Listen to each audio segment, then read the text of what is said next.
It was the sweetest thing I ever saw. It was like he knew he would never see her again, that Aunt Bundren was driving him from his mother's deathbed, never to see her in this world again. I always said Darl was different from those others. I always said he was the only one of them that had his mother's nature, had any natural affection. Not that Jewel, the one she labored so to bear and coddled and petted so, and him flinging into tantrums or sulking spells, inventing devilment to devil her until I would have frighlied him time and time. Not him to come and tell her goodbye. Not him to miss a chance to make that extra $3 at the price of his mother's goodbye kiss. A Bundren through and through, loving nobody, caring for nothing except how to get something with the least amount of work. Mr. Tull says Darl asked them to wait. He said Darl almost begged them on his knees not to force him to leave her in her condition. But nothing would do but Aunts and Jewel must make that $3. Nobody that knows Aunts could have expected different, but to think of that boy, that Jewel, selling all those years of self-denial and downright partiality, they couldn't fool me. Mr. Tull says Mrs. Bundren liked Jewel the least of all, but I knew better. I knew she was partial to him, to the same quality in him that let her put up with Aunts Bundren when Mr. Tull said she ought to poison him, for $3, denying his dying mother the goodbye kiss. Why, for the last 3 weeks I have been coming over every time I could, coming sometimes when I shouldn't have, neglecting my own family and duties so that somebody would be with her in her last moments and she would not have to face the great unknown without one familiar face to give her courage. Not that I deserve credit for it, I will expect the same for myself. But thank God it will be the faces of my loved kin, my blood and flesh, for in my husband and children I have been more blessed than most, trials though they have been at times.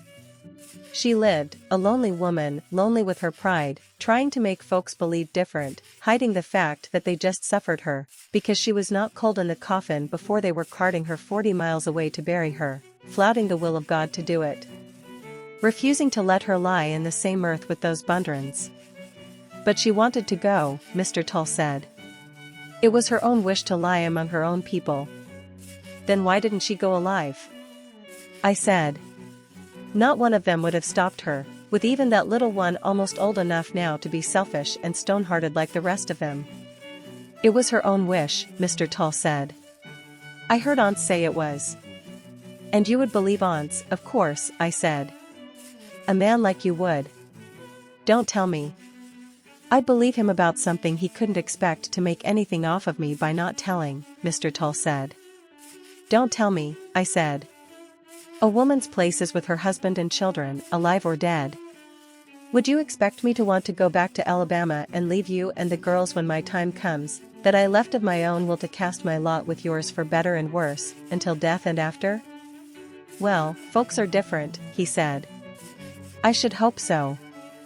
I have tried to live right in the sight of God and man, for the honor and comfort of my Christian husband and the love and respect of my Christian children. So that when I lay me down in the consciousness of my duty and reward I will be surrounded by loving faces, carrying the farewell kiss of each of my loved ones into my reward. Not like Addie Bundren dying alone, hiding her pride and her broken heart. Glad to go. Lying there with her head propped up so she could watch Cash building the coffin, having to watch him so he would not skimp on it, like as not, with those men not worrying about anything except if there was time to earn another $3 before the rain come and the river got too high to get across it. Like as not, if they hadn't decided to make that last load, they would have loaded her into the wagon on a quilt and crossed the river first and then stopped and give her time to die what Christian death they would let her. Except Darl. It was the sweetest thing I ever saw. Sometimes I lose faith in human nature for a time, I am assailed by doubt. But always the Lord restores my faith and reveals to me his bounteous love for his creatures. Not Jewel, the one she had always cherished, not him. He was after that $3 extra. It was Darl, the one that folks say is queer, lazy, pottering about the place no better than Aunts, with Cash a good carpenter and always more building than he can get around to, and Jewel always doing something that made him some money or got him talked about, and that near-naked girl always standing over Addie with a fan so that every time a body tried to talk to her and cheer her up, would answer for her right quick, like she was trying to keep anybody from coming near her at all. It was Darl.